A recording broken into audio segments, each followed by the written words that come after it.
ভাইজান এই কালেমা প্রচারেতে আসলেন নবী এই ধরাতে, বলেন এই কালেমা প্রচারেতে আসলেন নবী।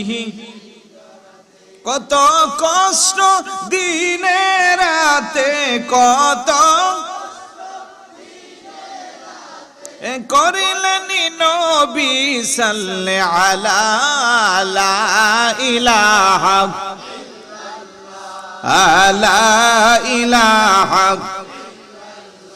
ভাইজান বহু দূরে মদিনা আমরা কেমনে যাব, বলেন বহু দূরে আমরা কেমনে যাব। দয়াল আল্লাহ দয়া করো।